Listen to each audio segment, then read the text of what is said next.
evening. Welcome to Real News Live. How you guys doing this evening? Hi, Debbie. Hi, Nana. Hi, Richard. Hi, Sabrina. Hi, Carlos. Hi, Rodney. Hi, Andrea. Hi, Susan. Hi, Richard. Hi, Glinda. Hi, Rodney. I already said Rodney. Hi, Catherine. Let's see who else is in here. Hi, Sherry, Sabrina, Melinda, Kevin, Dave, Glinda, Deanne. How you guys all doing tonight? Hopefully everyone's having a great night. Hit that share button, please, if you can. We definitely appreciate it. Plus, you get entered to win $100.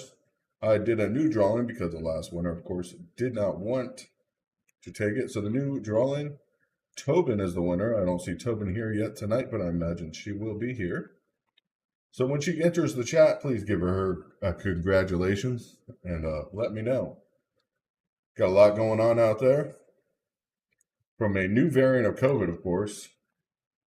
And this may be the variant scientists are dreading. We got, of course, the B4 and B5 variants appearing and driving peak uptakes in cases in the UK.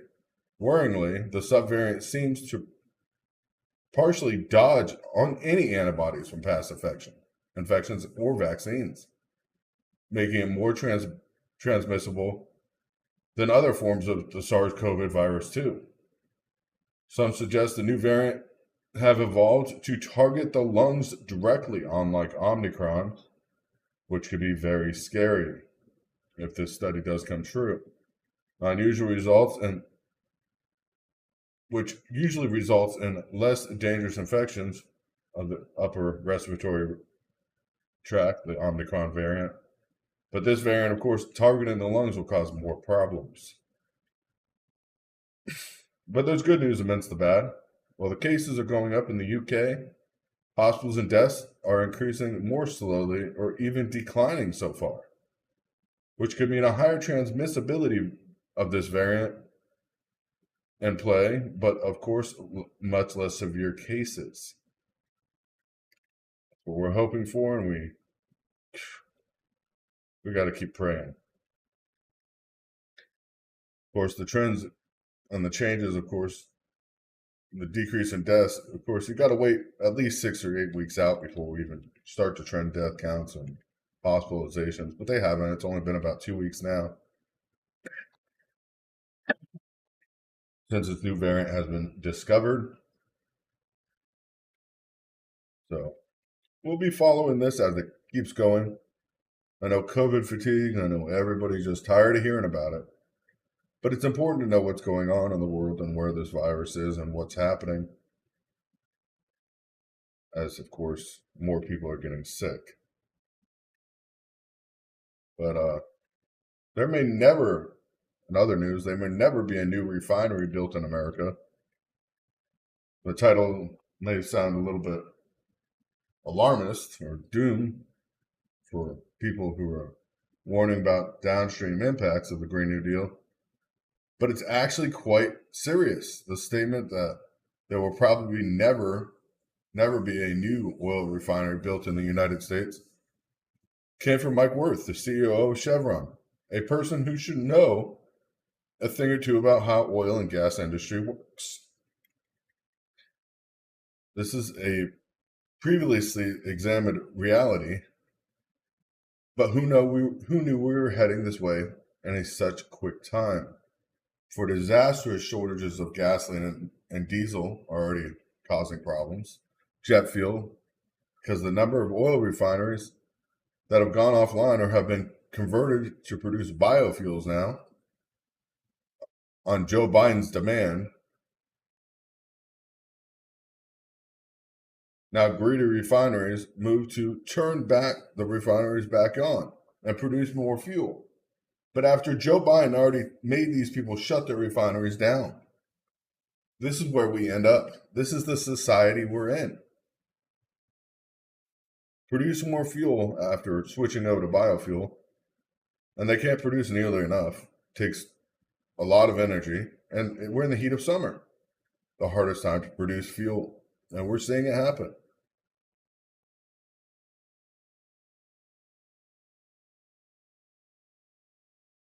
Yeah, I hate when they hide stuff. I hate that, you guys. I'm sorry for you guys that aren't seeing the live every time we go live.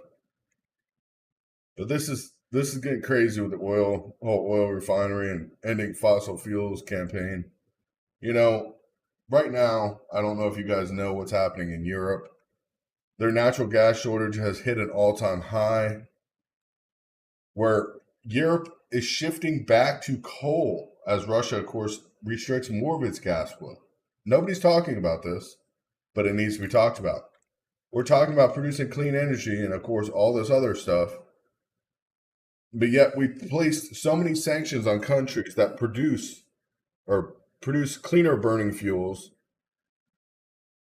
and allow energy for the rest of the world at this point. Italy, Austria is looking at burning more coal. Germany may take painful move to fire up coal power plants again. Europe's biggest Russian gas buyers are racing to find alternative fuel supplies and burning more coal to cope with the reducing natural gas flows from Russia that threatened energy crisis in the winter. If stores are not refilled, there will be problems, major problems. Clean energy? No, we're going back to the dirtiest source there is. And our president has nothing to say about it. Sanctions are important for him, even though Russia is still selling more oil than it did prior to any discretions in Ukraine. Of course, Russia and China are moving closer together. What's that say? I mean, it says a lot. As China and Russia are more inseparable than ever, the bonds pulling the two nations together are stronger, and they will currently, and they were stronger than they were during the Cold War. While the forces that drive them apart are weakening. Yes, NATO is weakening at this point.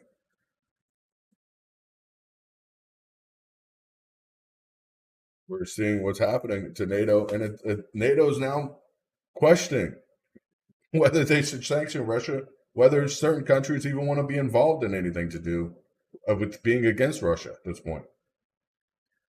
And then we're seeing it happen. The sanctions are hurting us 100 times faster. Biden's too busy trying to ride a bicycle, but he was never taught how to do that, obviously, because we've seen what happened when he was riding a bicycle. Oh my goodness. This is sad. This is America we're talking about. We have a country that is being laughed at by the rest of the world.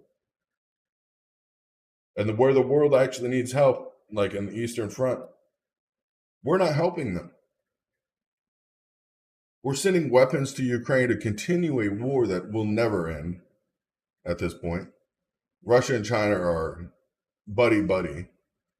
We have American soldiers that are now, the Kremlin are saying, are criminals. I mean, they were spies. They were sent into Ukraine to fight on behalf of Ukraine, United States people. We shouldn't allow them to go because it's none of our business. We knew we violated that when we did it. Do I think it's right or wrong that Russia's plans, what they're going to plan to do with them? I don't know. It's not my business at that point. My business is not getting in there in the first place and getting in the middle of it.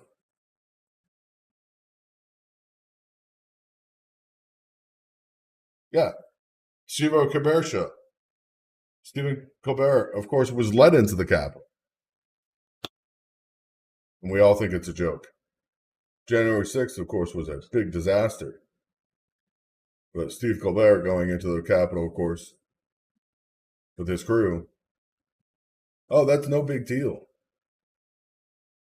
But we're watching what's happening between these two autocrats, of course, behemoths autocrats in the West,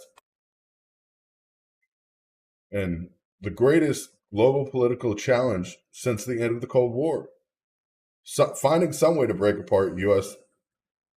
as the U.S. President Richard Nixon managed to do 50 years ago would seem to be an obvious priority. But unfortunately, our government doesn't seem to care. they don't seem to care at this point. I mean, we seen what happened before when they got close together. We had obvious threats directly to U.S. mainland, and we will see them again. And this is just the beginning. I mean, with the Kremlin, of course, says captured U.S. or captured Americans in Ukraine should bear the responsibility for crimes. Moscow, of course, announced Monday that Americans captured in Ukraine were mercenaries engaged in illegal activities and should take responsibility for their crimes. Mercenaries and spies during war can be sent to death.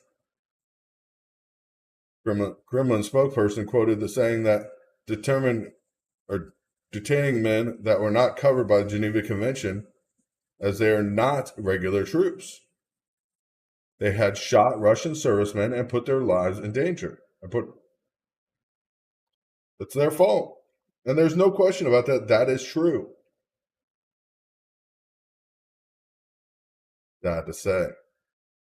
We're moving. This stuff is just going crazy day by day. It's getting worse every time I look. And it's not something I want to see. It's not something most Americans want to see at this point. But it's something we have to allow or to acknowledge that is actually happening. Of course, the U.S. is facing this hot and dry conditions. And the drought concerns are really hitting the Corn Belt now. With the crop that is in having problems of receiving water already. This is the 9th driest in 30 years for the Corn Belt so far, and the 2nd hottest. Since the season is still early in the season, bursts of hot weather wasn't overly concerning initially, but however, this pattern continuing contemplation for the corn crop may begin to quickly unfold. Unfortunately, a hot, dry pattern is expected to continue through the end of June for the Corn Belt. 3 full weeks of June. The 3rd full week of June, ending around June 25th. Forecast, of course, if it does end, will be the driest 3 weeks in June in 30 plus years. I don't know if you remember when we had the huge corn shortage about 38 or 32 years ago. That was due to something similar. Right now, we have fertilizer shortages on top of it.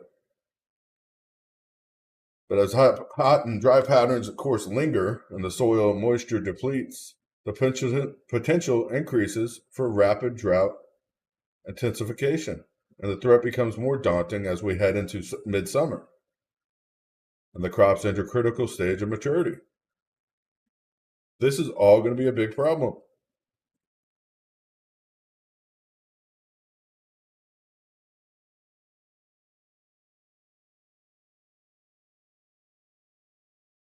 The heat we're experiencing, of course, is hot and dry conditions and is likely to expand in the coming weeks. Without significant rainfall, there will not be a way to, of course, save the soil from drying out quickly. This is the way it is. Yeah, and don't confuse, the water shortages with dams. It's just ridiculous. I'm not getting into that tonight. But the U.S., of course, all this going on, and while the U.S. is facing financial Armageddon at this point, without a serious policy change, we won't starve off catastrophe from economic crisis forever. Not to be an alarmist, but Armageddon is coming. Eventually, it is necessary not to be. It is necessary not to be an alarmist, but equally necessary not to be naive about it. I mean, it is happening, and it will happen in the U.S. when the U.S. government's debt load exceeds its ability to comfortably service that debt. And we're talking borrowing trillions of dollars a year. Once our GDP is no longer equal to the amount we're borrowing every year, there's a serious problem. And that is coming up quick. And it will be crippling. The crisis will create ripples or tsunami across the world economics. It'll be painful, but manageable economic setbacks if we start now. Our government doesn't care to start now. In theory, running a small deficit or more or less indefinitely is okay. Well, when your deficit starts to outgrow your GDP, like our government has done, selling us out to every country there is, we end up in situations like we're facing now. And it's not fair. It is not fair for Americans that are fighting hard for their living, working hard, trying to move forward. We watch it every day. Our government no longer cares about us. We can see that just by how they act. They're more concerned about putting more gun laws to restrict access to guns to legal firearm owners. And I want to specify this really quick. There has never been a mass shooting of a non-criminal gun owner. A mass shooting does not happen if you're not a criminal. So criminals are going to get their gun to do their mass or their shootings or damage or hurt people. They're going to get their weapon of choice however they want. They're planning on committing a crime. So it is sad to see more laws put in place that would limit the legal gun owner's rights. As the Constitution says blatantly, we have a right.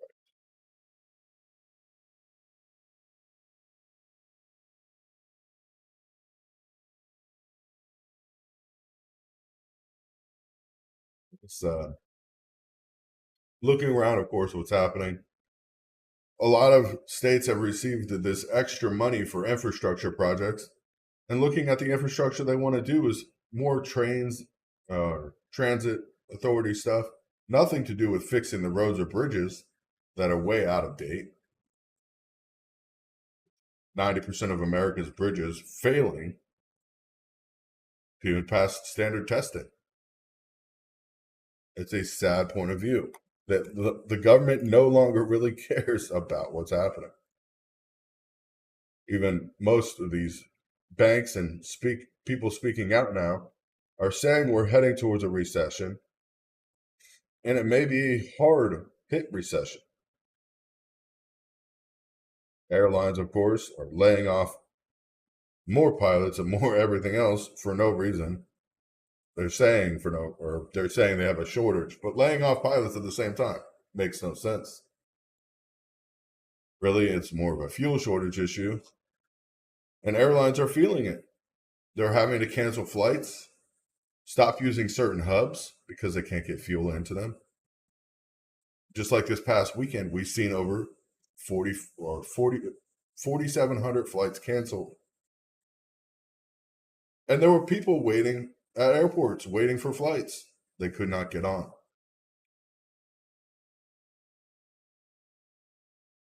The cycle nobody wants to see, but it's happening.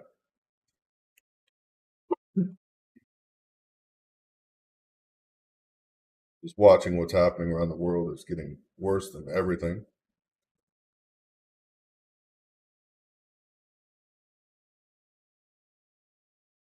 Watching our government, of course, fight and feud, trying to do anything they can to attack Republicans and attack everybody at this point. It is sad.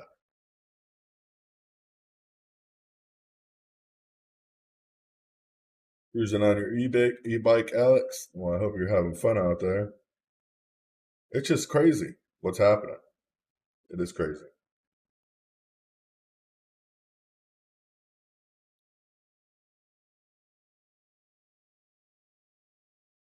Of course, if Biden keeps opening his mouth to Russia about these troops that are there,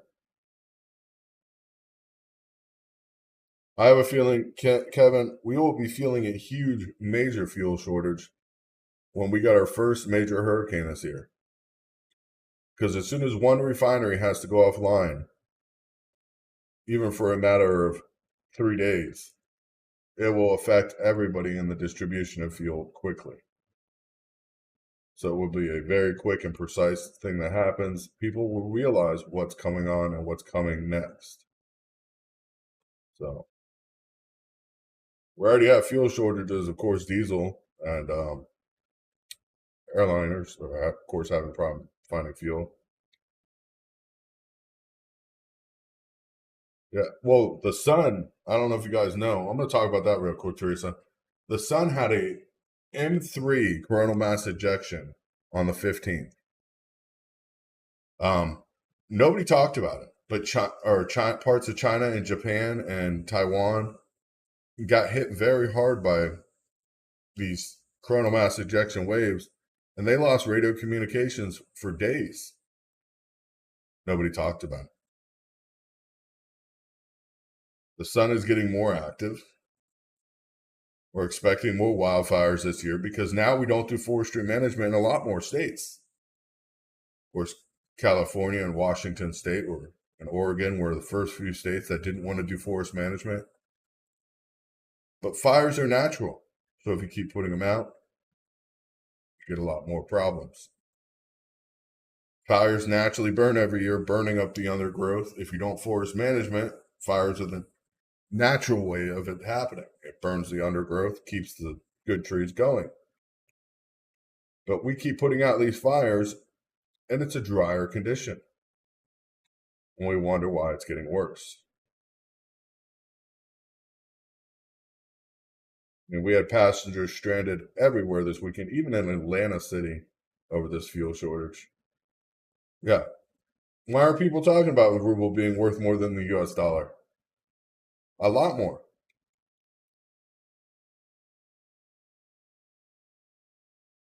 And just in Atlanta airport, let's see how many, I think there was a couple thousand people stranded in Atlanta airport after flight cancellations this weekend.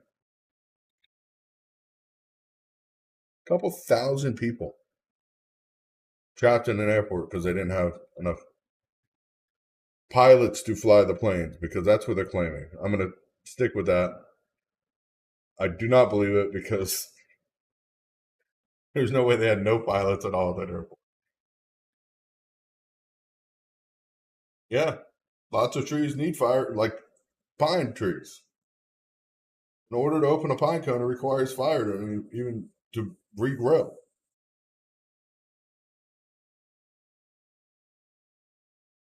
Uh,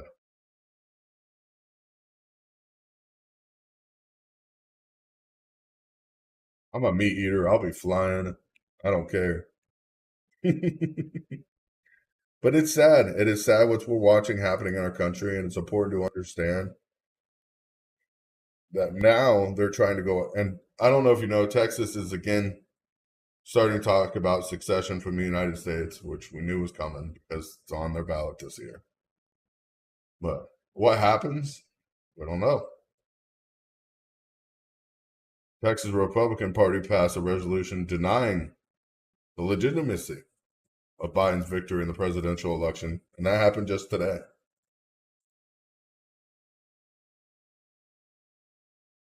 Just today that happened.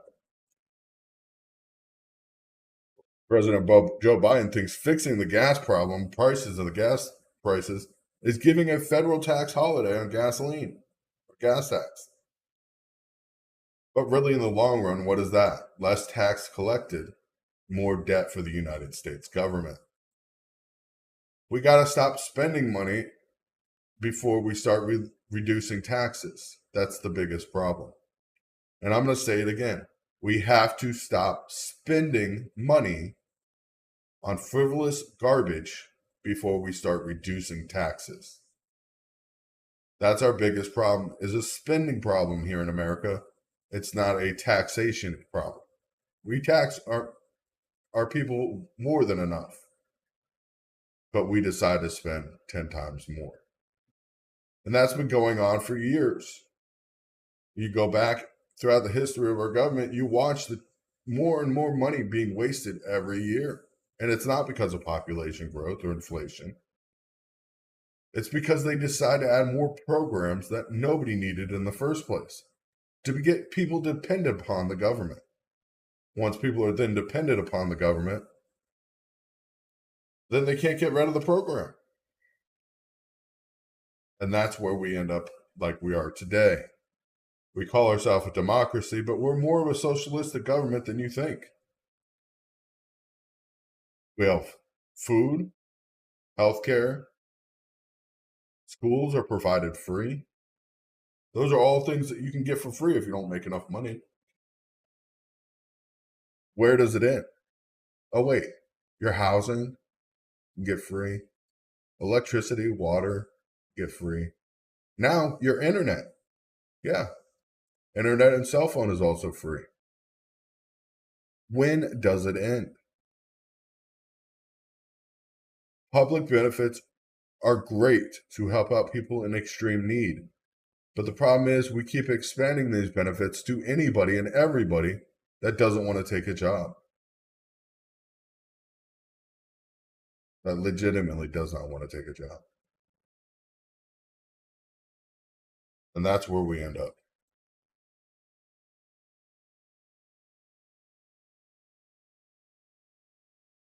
Yeah, we're gonna provide needles and safe shelters for them to do drugs now, and drug kits for druggies, Narcan for people on the streets.